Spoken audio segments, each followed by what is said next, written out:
Alors comme toutes les méthodes de résolution des structures hyperstatiques, la méthode des forces, elle va être basée sur deux éléments. Donc tout d'abord l'équilibre de la structure à chaque étape du calcul, qu'on va traduire par le PFS et ses équations, et également par la compatibilité des déformations, c'est-à-dire qu'on va écrire une ou plusieurs équations complémentaires à celles qu'on aura déjà du PFS, et ces équations vont traduire le lien entre les déformations de la structure et ses liaisons avec l'extérieur. Alors par exemple, sur un appui simple comme on l'a ici, aucun déplacement vertical n'est possible. Ou alors sur un encastrement, comme on a le cas ici, on n'a aucun déplacement ni vertical, ni horizontal, ni aucune rotation possible. Et c'est ce qu'on va écrire dans notre compatibilité des déformations. Donc concrètement, on va couper notre structure en plusieurs structures isostatiques avec des chargements différents. Donc ici, j'ai ma poutre AB, elle sera décomposée en une poutre isostatique qui va reprendre les forces extérieures de ma structure complète et que je vais appeler S0. Et je vais lui ajouter une autre structure isostatique que j'appelle S1 et qui va modéliser la réaction au point B uniquement. Alors j'appelle X1 ma force dans le sens où X1 est mon inconnu numéro 1. Et par la suite, quand j'aurai des degrés d'hyperstaticité plus importants, j'appellerai mes autres inconnus X2, X3, etc. Donc c'est plus simple d'avoir cette notation pour pas s'en mêler les pinceaux. Vous le verrez plus tard quand on écrira les systèmes d'équations. Donc là, je vais écrire que le déplacement sur ma structure globale ici est nul au point B. Donc, avec ma décomposition en deux structures isostatiques, ça va donner delta 1, 0, c'est-à-dire le déplacement en B sur ma structure S0, plus la réaction inconnue que je cherche au point B, multiplié par le déplacement en B sur ma structure isostatique de droite, est égal à 0.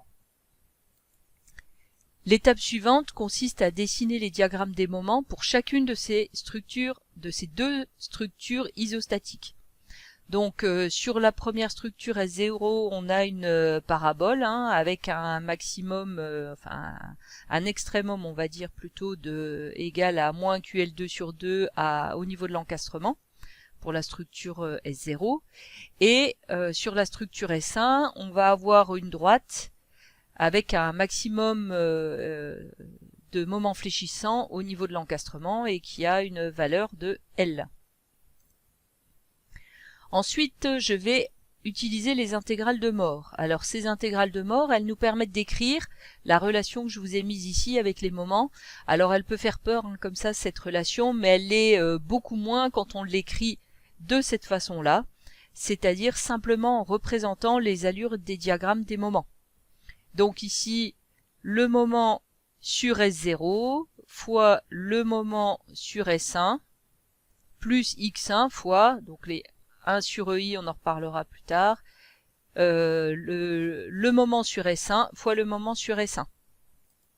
Alors en fait, le delta 1, 0 se calcule en faisant le moment de la structure S0 fois le moment sur la structure S1. C'est ce qu'on retrouve ici. Donc là, on a bien le moment sur S0 fois le moment sur S1, plus X1 fois delta 1, 1. Donc delta 1, 1, c'est le moment de la structure S1 fois le moment de la structure S1.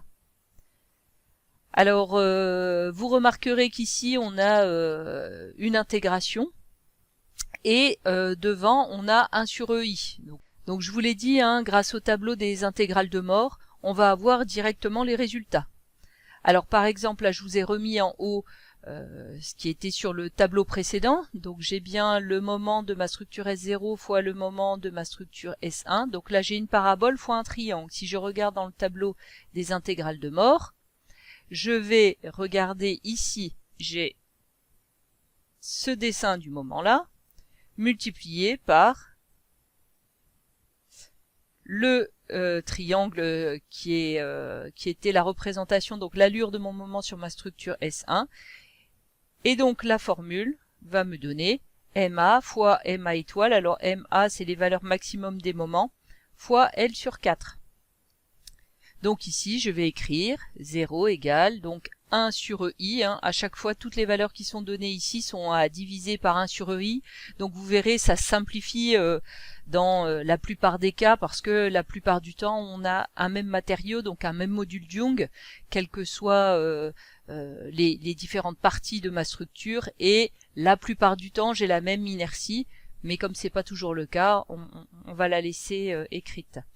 Donc ici, je vais avoir MA, donc le moment maxi sur ma parabole, qui vaut donc moins QL2 sur 2. Donc il a une valeur négative. Fois, si je regarde ici, j'ai MA étoile. Donc le MA étoile, c'est le max sur mon triangle, donc il vaut L, multiplié par la longueur de ma poutre divisé par 4. Donc la longueur de ma poutre, moi je l'avais noté L, divisé par 4. Je fais la même chose pour calculer mon delta 1,1 qui est ici.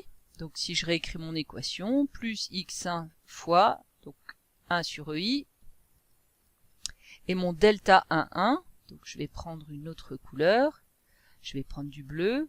Donc ici j'ai un triangle qui est ici, j'ai le triangle qui est ici, donc la formule c'est celle-ci. Donc MA, c'est-à-dire la valeur max du triangle au niveau de l'encastrement. Donc c'est L fois MA étoile, c'est la même, fois L fois la longueur de ma poutre divisée par 3, L sur 3.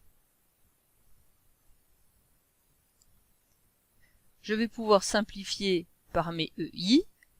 Je vais obtenir une équation avec une inconnue, et mon inconnue c'est x1. Je vous rappelle que c'est la réaction au point B.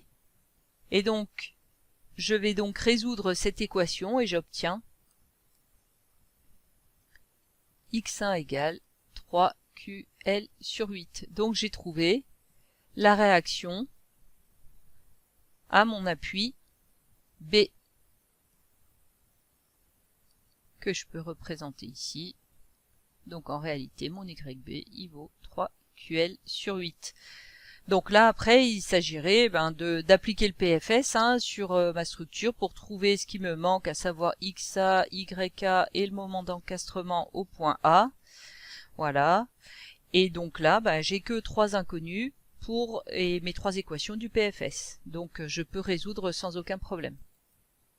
Alors vous trouverez des exercices détaillés dans ma playlist méthode des forces, mais en attendant, pour synthétiser la méthode, je vous propose une généralisation.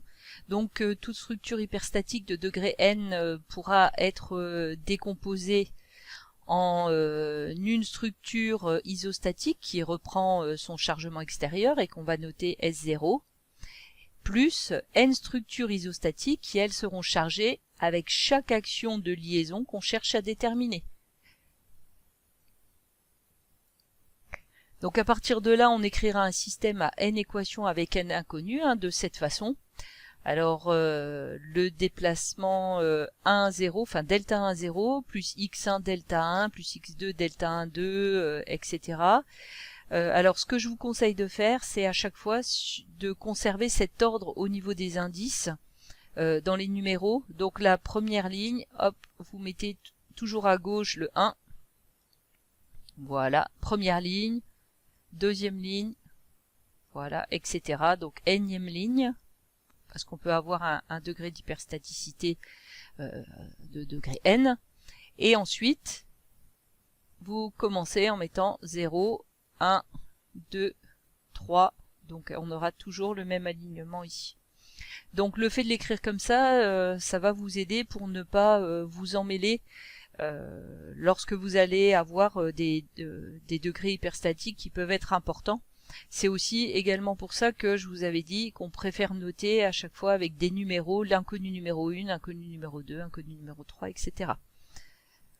Alors juste encore une petite remarque, du fait que la multiplication soit commutative, on aura delta IJ qui est égal à delta IJ. D'ailleurs, si vous regardez dans le tableau des intégrales de Moore, vous constaterez qu'on a bien un triangle fois un rectangle qui est bien égal au rectangle multiplié par un triangle. Bon, c'est normal parce que la multiplication est commutative. Alors je vous invite maintenant à regarder mes autres vidéos qui présentent des exemples détaillés et concrets de résolution de structures hyperstatiques avec cette méthode des forces.